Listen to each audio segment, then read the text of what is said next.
મિત્રો, આપણે સાદો વર્તમાનકાળ જોઈ ગયા, તમને સમજ પડી ગઈ હશે, બરાબર સમજજો. હવે આપણે 2 ચેપ્ટર 3 ચેપ્ટર આગળ જઈએ છીએ. હવે બીજું ચેપ્ટર જે આવે છે, ત્રીજું ચેપ્ટર જે આવે છે, તો અગત્યના છે. અગત્યના એટલા માટે કે પાઠમાળા જે આ છે મિત્રો પુસ્તક, આ પાઠમાળાનું પુસ્તક એવું બનાવ્યું છે કે પાઠમાળા પાર્ટ 1ની રચના જેવી કરી કે જો તમે બરાબર કરો ને તો તમને બીજું કશું કરવાની જરૂર રહેતી નથી. હવેનું જે ચેપ્ટર છે તે ધ ફોર્મ્સ ઓફ ટુ બી. આ ટુ બી એટલે શું? એ ટુ બી એટલે એક સહાયકારક ક્રિયાપદ. ટુ બીનો ગુજરાતી અર્થ થાય છે, ટુ બીનો ગુજરાતી અર્થ થાય છે, આ રિપીટ કરવું પડે કેમ કરે? અરે ઓળખી આવી ગઈ છે, કરી નાખો ને રિપીટ. મિત્રો, સાદા વર્તમાનકાળનું ચેપ્ટર આપણે શીખી ગયા પછી હવે આપણે નવું ચેપ્ટર શીખવાનું છે, ટુ બી. ટુ બી એટલે શું?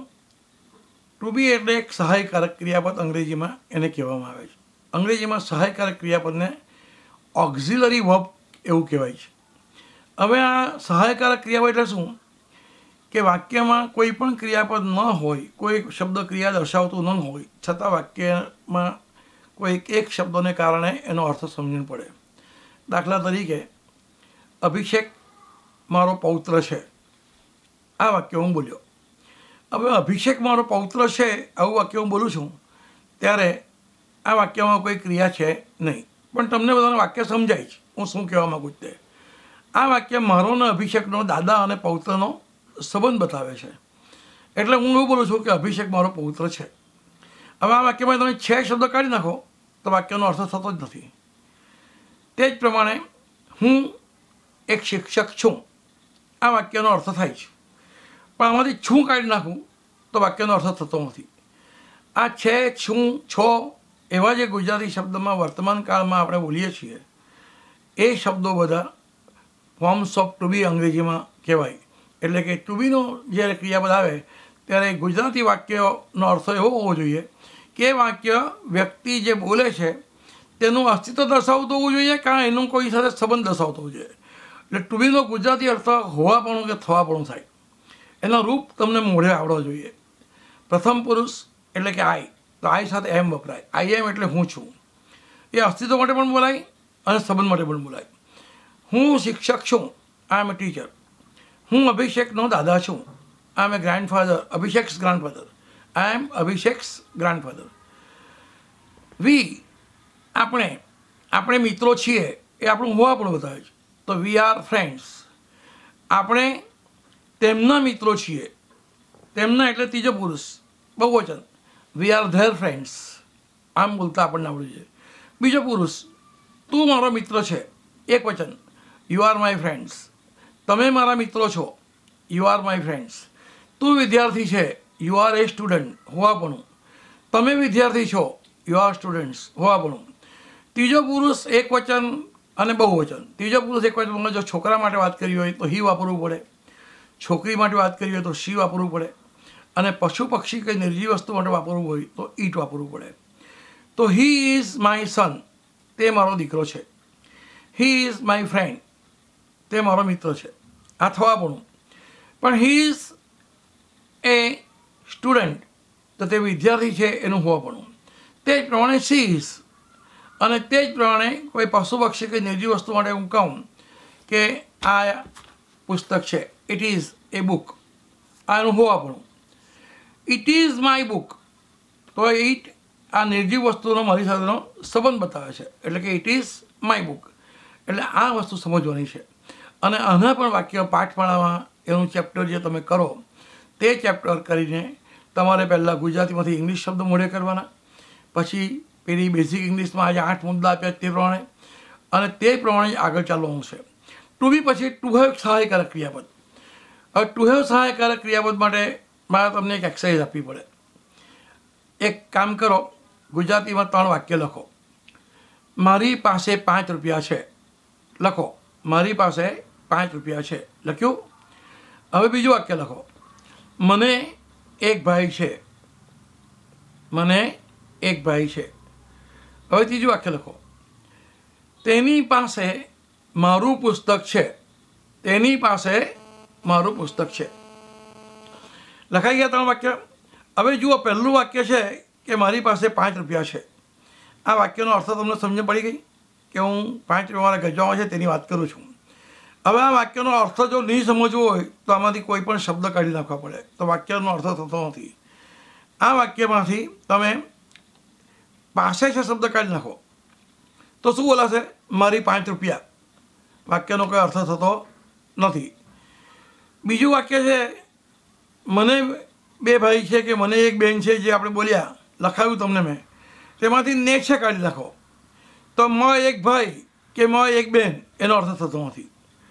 અને ત્રીજું વાક્ય છે કે તેની પાસે મારું પુસ્તક છે. અહીંયા ની પાસે કાઢી નાખો તો તે મારું પુસ્તક અર્થ થતો નથી. એટલે જ્યારે ગુજરાતી ભાષામાં ની પાસે છે, ને છે અને ના કબજામાં છે. ના કબજામાં છે એટલે શું? છેલ્લું વાક્ય, તેની પાસે મારું પુસ્તક છે. પુસ્તકનો માલિક કોણ છે? હું છું. પુસ્તક છે કોની પાસે? તેની પાસે. એટલે એના કબજામાં કહેવાય. આવા અર્થના વાક્ય બોલવા હોય ત્યારે અંગ્રેજી ભાષામાં ટુ હેવ સહાયકારક ક્રિયાપદનો ઉપયોગ કરવો પડે.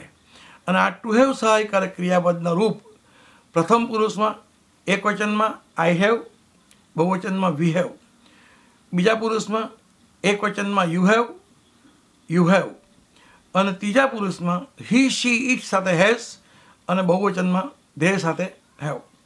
અને આનું પણ મનન ચિંતન કરીને મોઢે કરીને તમારે એની પણ આમાં જે એક્સરસાઇઝ આપી છે ટુ હેવની, તે પ્રમાણે તમારે ટુ હેવની 19મા પાના પર એક્સરસાઇઝ છે તે એક્સરસાઇઝ કરવાની. હવે એ વાક્ય પણ લંબાવવાના છે. દરેક વાક્ય એક્સરસાઇઝમાંથી ગુજારીને 3 વાક્ય લંબાવવાના છે. દાખલા તરીકે ગોવિંદ પાસે એક નવી ટોપલી છે, વાક્ય બોલ્યા. તમારે કોઈ પણ ગુજરાતી વાક્ય લંબાવવું હોય તો તમારે 3 વસ્તુનો વિષય કરવાનો છે. કોણ બોલે, ક્યારે બોલે, શા માટે બોલે. કોણ બોલે, ક્યારે બોલે, શા માટે બોલે. ગોવિંદ પાસે એક નવી ટોપલી છે. આવું વાક્ય કોણ બોલે? ગોવિંદ સિવાયની કોઈ વ્યક્તિ બોલે. કોને કહે? ગોવિંદ સિવાયની બીજી કોઈ વ્યક્તિને કહે. અને ગોવિંદ પાસે એક ટોપલી છે તેની એની જાણ કરે છે. હવે કદાચ એ વ્યક્તિને એવો જવાબ આપે કે ગોવિંદ પાસે એક ટોપલી છે પણ મારી પાસે 2 છે, તો એ વાક્ય આપણે જોડવું પડે. એ Govind has 1 basket but I have 2. હવે આ એકદમ સરળ છે. પણ જો કોઈ એવું વાક્ય જોડે કે ગોવિંદ પાસે એક ટોપલી છે પણ તે ક્યારેય કોઈને આપતો નથી, હવે આનું ઇંગ્લિશ શું દીકરાઓ? તો પણ તે ક્યારેય કોઈને આપતો નથી. હવે તમે શું કરો છો? તે ક્યારેય કોઈને આપતો નથી બધા શબ્દોનું ઇંગ્લિશ શોધો છો. આવી રીતે ઇંગ્લિશ નહીં થાય. એ પણ સાદો વર્તમાનકાળ છે. એટલે he never gives it to anyone. Translation, આ ભાષાંતર છે. જનરલ ઇંગ્લિશ શું બોલાશે? He never parts with it. He never parts with it એટલે એને છૂટી પાડતો નથી. એટલે દરેક વાક્યનું જનરલ ઇંગ્લિશ, દરેક વાક્યનું ભાષાંતર ખૂબ અગત્યનું છે. કારણ કે બોલતી વખતે આપણે જનરલ ઇંગ્લિશ બોલવું પડે, ભાષાંતર બોલાતું નથી. ભાષાંતર લખવામાં કામ લાગે છે. આ વસ્તુ ખાસ સમજજો. હવે આ ટુ હેવનું ચેપ્ટર આ રીતે કર્યું. પછી તમારે આવે છે નામનું બહુવચન. નામનું બહુવચન હું જેટલા ચેપ્ટર તમને કહું છું દરેક ચેપ્ટરના પાઠમાળાના ચેપ્ટરની એક્સરસાઇઝમાંથી તમારે બેઝિક ઇંગ્લિશના છેલ્લા પાના પર લખેલા 8 મુદ્દા પ્રમાણે જ એક્સરસાઇઝ કરવાની છે. નામનું બહુવચન એટલે શું? તો પહેલાં તમને નામ એટલે શું તે ખ્યાલ હોવો જોઈએ. નામ એટલે શું? વ્યક્તિ કે વસ્તુને ઓળખવા માટે વપરાતો શબ્દ. તમને હું પૂછું કે આ શું છે તો તમે શું જવાબ આપશો? પુસ્તક.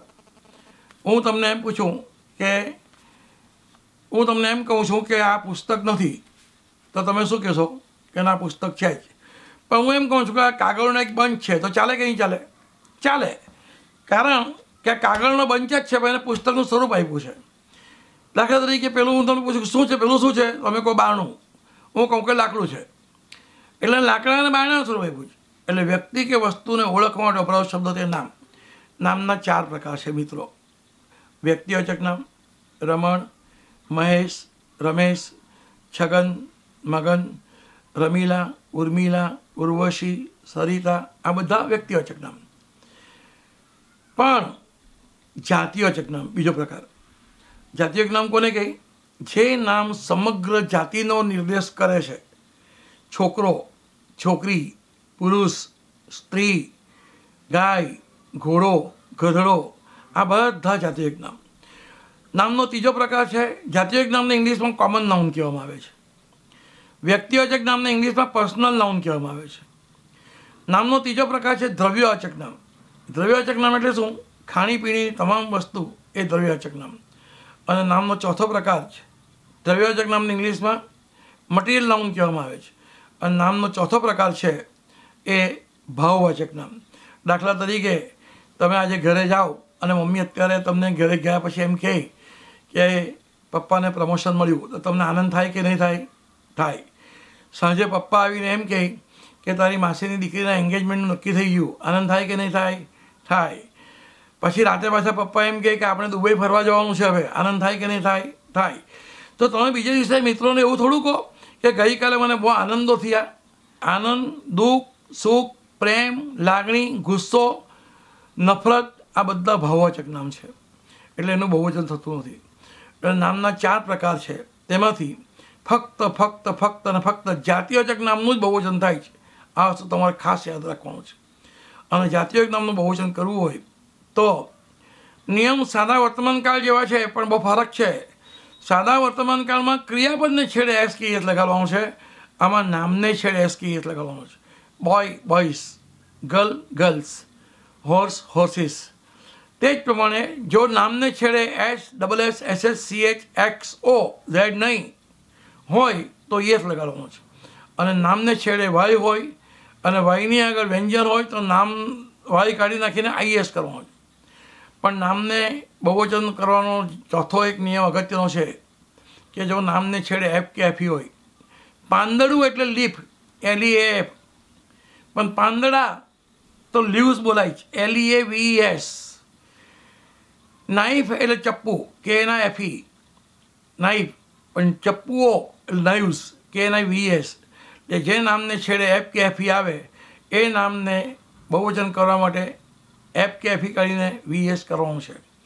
થોડુંક આપણે મનોરંજન કરી લઈએ. તમારા પપ્પાને પત્ની કેટલી છે? જુઠ્ઠું બોલો છો. એક જ પત્ની કોઈ પુરુષને હોતી નથી. દરેક પુરુષને 2 પત્ની હોય છે. ઘરે જઈને પૂછજો પપ્પાને કેટલી વાઈફ છે, પૂછજો. એક જ છે. ખોટું બોલો છો. જો સમજો દીકરા, પપ્પાને કહેતા નહીં ભેદ. હું તમને સમજાવી દઉં છું. તમારા પપ્પા જે કોઈ કામ કરે છે, નોકરી કરે, વ્યવસાય કરે, ઓફિસ ચલાવે છે, એ એમની પહેલી પત્ની છે. તમારી મમ્મી એમની બીજી પત્ની છે. દાખલા તરીકે તમે આજે સાંજે પપ્પા એમ કહે કે હું સેકન્ડ શોની પિક્ચર ટિકિટ આપણે બુક કરાવી જવાના છીએ, અને 5 વાગે પપ્પાને કંઈ ઓફિસમાં મોટું કામ આવી પડે જવાબદારીનું, અથવા બિઝનેસ કરતા હોય તો 5 વાગે મોટો બિઝનેસની કોઈ ડીલ આવી જાય, તો પપ્પા પિક્ચર જોવા જવાનું નક્કી કરશે કે બિઝનેસ કરશે? હા, બિઝનેસ કરશે. માટે એ પપ્પાની પહેલી વાઈફ. પાવું કે અમારે ઘરે કહેવાનું નહીં, પપ્પાને પૂછવાનું. રાઈટ? આ બહુવચનનું. હવે આ બહુવચનમાં કેટલાક જાતિવાચક નામ એવા છે કે જેનું બહુવચન કરવા માટે એસ કે એસ લાગતો નથી. એસ કે એસ લગાડ્યા વગર બહુવચન થાય. દાખલા કે પુરુષ એટલે કે મેન, પણ પુરુષો કરવા માટે મેન્સ લાગતું નથી. તે પાઠપણામાં તમને અનિયમિત બહુવચનના ચેપ્ટરમાં નામો આપેલા છે, તે મોઢે કરવાના અને એને એક્સેસ કરવાની. સમજ પડી દીકરા? તો આપણે કેટલા ચેપ્ટર જોયા? ટુ બી, ટુ હેવ, નામનું બહુવચન અને અનિયમિત બહુવચન. ખ્યાલ આવ્યો? આટલું તમે બરાબર કરો, એમાં તમને 2-4-5 દિવસ લાગશે. શાંતિ રાખજો. અને જ્યાં તમે ગૂંચવાઓ ત્યાં તમારે મને ઈમેલ કરી દેવાનો. હું દરેક વિદ્યાર્થીને મફતમાં ઈમેલનો જવાબ આપીશ. પણ તમારે ઈમેલ કરો, ગૂંચવણ તમને જે કંઈ લાગે તમારે મને ઈમેલ કરીને પૂછવાનું. હું તમને ઈમેલનો રિપ્લાય ચોક્કસ આપીશ. રાઈટ? હવે આપણે બીજા ચેપ્ટર પછી શીખીશું.